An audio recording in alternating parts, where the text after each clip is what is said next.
بسم اللہ الرحمن الرحیم۔ السلام علیکم ورحمۃ اللہ وبرکاتہ۔ حضرت عزیر علیہ السلام کا مر کر 100 سال بعد زندہ ہونا۔ بنی اسرائیل جب خدا کی نافرمانی میں حد سے زیادہ بڑھ گئے تو خدا نے ان پر ایک ظالم بادشاہ بخت نصر مسلط کر دیا، جس نے بنی اسرائیل کو قتل کیا، گرفتار کیا اور تباہ کیا، اور بیت المقدس کو برباد و ویران کر دیا۔ حضرت عزیر علیہ السلام ایک دن شہر میں تشریف لائے تو آپ نے شہر کی ویرانی و بربادی کو دیکھا۔ تمام شہر میں پھرے، کسی شخص کو وہاں نہ پایا۔ شہر کی تمام عمارتوں کو منہدم دیکھا۔ یہ منظر دیکھ کر آپ نے برائے تعجب فرمایا، اللہ تعالیٰ اس شہر کی موت کے بعد اسے پھر کیسے زندہ فرمائے گا؟ آپ ایک گدھے پر سوار تھے اور آپ کے پاس ایک برتن کھجور اور ایک پیالی انگور کے رس کا تھا۔ آپ نے اپنے گدھے کو ایک درخت سے باندھا اور اس درخت کے نیچے آپ سو گئے۔ جب سو گئے تو خدا نے اسی حالت میں آپ کی روح قبض کر لی اور گدھا بھی مر گیا۔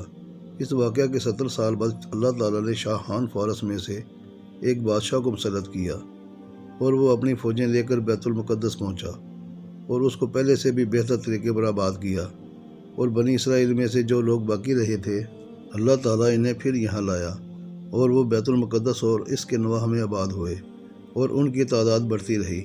اس زمانہ میں اللہ تعالیٰ نے حضرت عزیر علیہ السلام کو دنیا کی آنکھوں سے پوشیدہ رکھا اور کوئی آپ کو دیکھ نہ سکا۔ جب آپ کی وفات کو 100 سال گزر گئے تو اللہ تعالیٰ نے دوبارہ آپ کو زندہ کیا۔ پہلے آنکھوں میں جان آئی، ابھی تمام جسم مردہ تھا۔ وہ آپ کے دیکھتے دیکھتے زندہ کیا گیا۔ جس وقت آپ سوئے تھے وہ صبح کا وقت تھا، اور 100 سال کے بعد دوبارہ زندہ کیے گئے تو یہ شام کا وقت تھا۔ اللہ تعالیٰ نے پوچھا، اے عزیر، تم یہاں کتنے ٹھہرے؟ آپ نے اندازہ سے عرض کیا کہ 1 دن یا کچھ کم۔ آپ کا خیال یہ ہوا کہ یہ اسی دن کی شام ہے جس کی صبح کو سوئے تھے۔ اللہ پاک نے فرمایا، بلکہ تم تو 100 برس ٹھہرے ہو۔ اپنے کھانے اور پانی یعنی کھجور اور انگور کے رس کو دیکھو کہ ویسا ہی ہے، اس میں بو نہیں آئی، اور اپنے گدھے کو بھی ذرا دیکھیے۔ آپ نے دیکھا تو وہ مرا ہوا اور گل چکا تھا، اعضاء اس کے بکھرے ہوئے اور ہڈیاں سفید چمک رہی تھیں۔ آپ کی نگاہ کے سامنے اللہ پاک نے اس گدھے کو بھی زندہ فرمایا۔ پہلے اس کے اجزاء جمع ہوئے اور اپنے اپنے موقع پر ہڈیوں پر گوشت چڑھا، گوشت پر کھال آئی، بال نکلے، پھر اس میں روح آئی، اور آپ کے دیکھتے دیکھتے وہ کھڑا ہوا اور آواز کرنے لگا۔ آپ نے اللہ پاک کی قدرت کا مشاہدہ کیا۔ وہ فرمایا، میں جانتا ہوں کہ اللہ تعالیٰ ہر شے پر قادر ہے۔ پھر آپ اپنی سواری پر سوار ہو کر اپنے محلہ میں تشریف لائے۔ آپ کو کوئی پہچانتا نہ تھا۔ اندازے سے آپ اپنے مکان پر پہنچے۔ عمر آپ کی وہی 40 سال کی تھی۔ وہاں آپ کو ایک ضعیف بڑھیا ملی جس کے پاؤں رہ گئے تھے اور نابینا ہو گئی تھی۔ وہ آپ کے گھر کی باندھی تھی اور اس نے آپ کو دیکھا تھا۔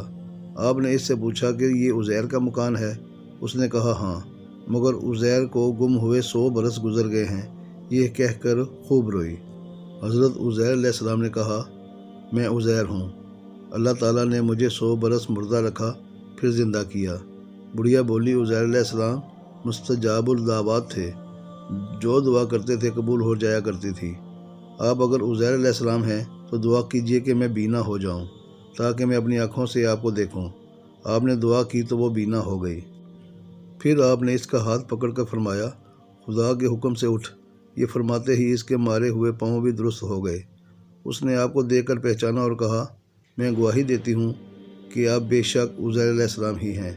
پھر وہ آپ کو محلے میں لے گئی۔ وہاں ایک مجلس میں آپ کے فرزند تھے جن کی عمر 118 سال کی ہو چکی تھی، اور آپ کے پوتے بھی تھے جو بوڑھے ہو چکے تھے۔ بڑھیا نے مجلس میں پکارا، یہ حضرت عزیر تشریف لائے ہیں۔